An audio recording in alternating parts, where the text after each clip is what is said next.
When does the camera actually matter? I talk a lot on this channel about when gear doesn't matter, but when does the camera matter? Now, I've just received this in the post, which is what's prompted this video.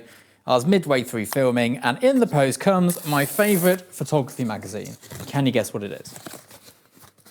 I'm hoping that's what it is.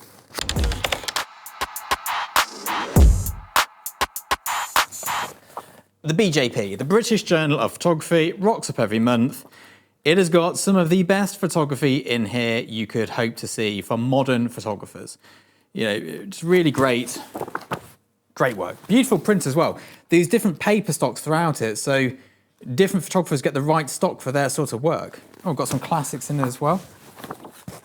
It's all in there. It's a great magazine. It's a great journal. Beautiful colour prints. It's genuinely nice printing, but that's not the point of this. The point is that somebody made this comment, and it is a great comment for this conversation.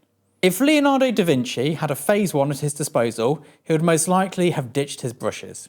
The same likely applies to the photographers you mentioned in your video, which were the Annie Leibovitz's, William Eggleston's of the world. Even the EOS R1 would have been chosen for World War captures. The best results demand the best possible tools available at the time. Simply put, no matter how phenomenal the photographer is, their results will undeniably always be better if their equipment is. And their wording was always be limited by the equipment's capabilities. I'm sure most of you know who this is.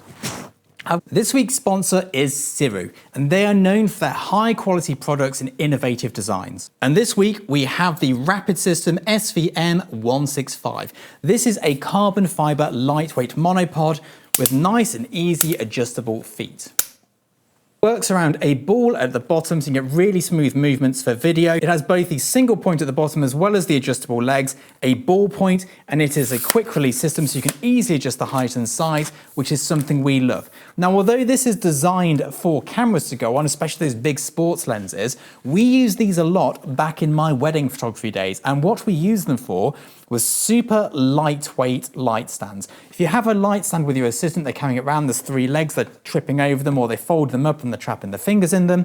But we found a monopod to be the easiest way. Now, that was many moons ago before carbon fiber existed, so they were substantially more heavy than today's offerings. This is the sort of equipment that today in the studio we'd use with a light on it. Again, not its intended use, but when we're shooting these portraits and we want that on-camera flash look, rather than setting up a light stand and my assistant moving the light stand with me, I can move freely, my assistant can hold this, and we can move back and forth. Spigot on the top for lights, or a ball head on the top for a camera. You can find more about this product in the pinned comment below or in the description.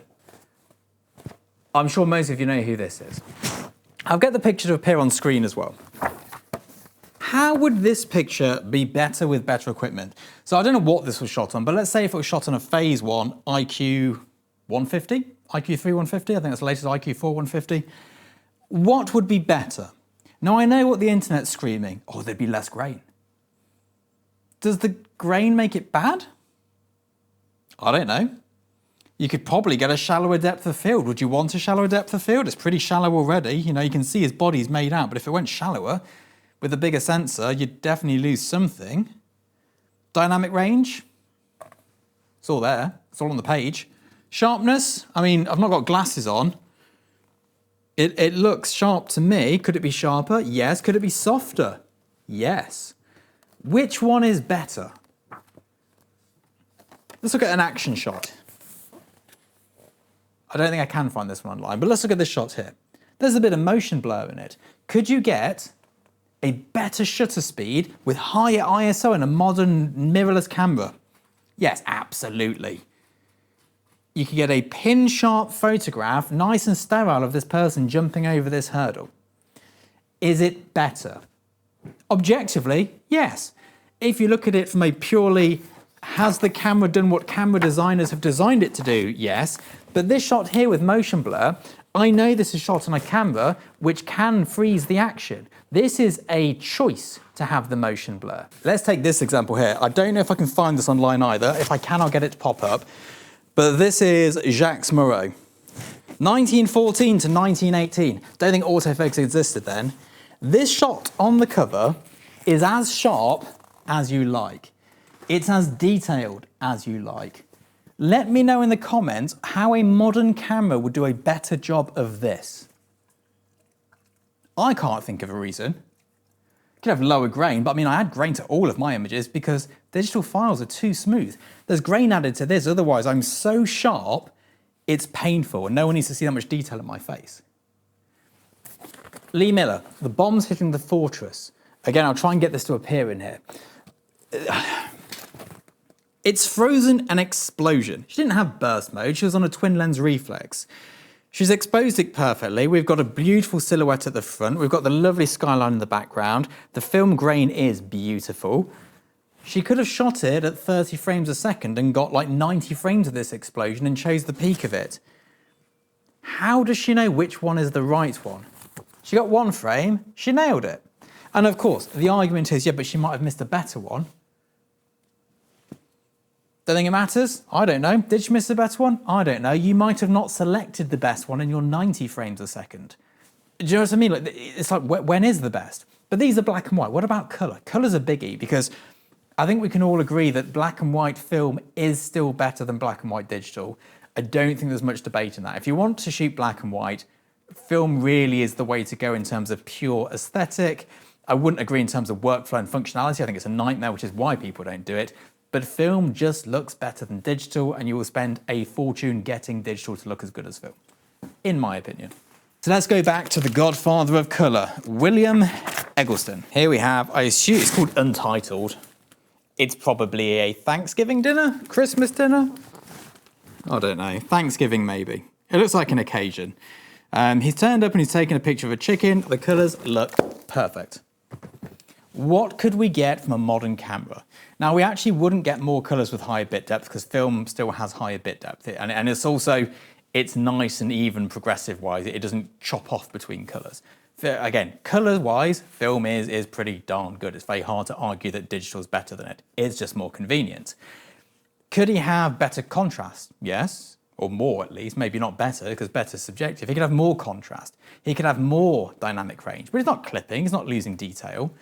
How would a better camera make that shot better? Now, you can make things more convenient, as we've discussed. If you're a sports photographer, shooting like David, what's-his-face from Getty on a Crown graphic, that's not overly convenient. He's got one shot to sell there, but it will sell because he's the only one with that shot. The other sports photographers down at the pitch, shooting 10 frames a second, which I'm sure is not the case anymore, for the entire 100-metre sprint, they've got a lot of competition. They've also got a lot of editing to do to find that perfect shot. Yes, they will definitely get a shot, but David's craft is pretty good. I doubt he misses much. Better cameras make life more easy. That's for sure. I wouldn't want to shoot a wedding on a Crown graphic, but I'd absolutely shoot it on the latest mirrorless. But it doesn't make a better photograph. It doesn't make you a better photographer. And if anything, having the ease of being able to definitely get a shot stops the creativity. And I definitely see that with all these mirrorless shooters just blitzing images away. There's no good images coming out. It's just a sea of the same. And yes, they always get it. They always get the money shot. But they don't dare to do anything different. Because there's no limitations and they're guaranteed to get it, they stand there and they get it. They don't go, well, do you know what, let's get the Crown graphic, let's get up there, let's get some nice movement on the lens, let's get this beautiful shot of the whole wedding party when the kiss happens. That's a high-risk maneuver, and to be fair, I understand why you wouldn't do it. But better cameras don't make the photographs better. They make the guarantee of getting it more certain. They make the barrier to entry easier. But they don't make you a better photographer, and they don't make old photographs better if they'd have had that kit. And I'm damn sure any famous painter from yesteryear, given a phase one, would still paint. The object is not to get the technically perfect image, it's to create art. And the means in which you do that are chosen by the person creating it. It's what suits them best, it's what sings to them best. People still paint today. If that was the case with the old painters that they'd use a phase one given the choice, and sure, some of them might do, they might be like, do you know what, I really struggle with painting. This would let me get my artistic vision out much better than pen and paper or ink and oil and whatever they were using. I should know more on this. There are a lot of things to unpack here, but here is my take home from this.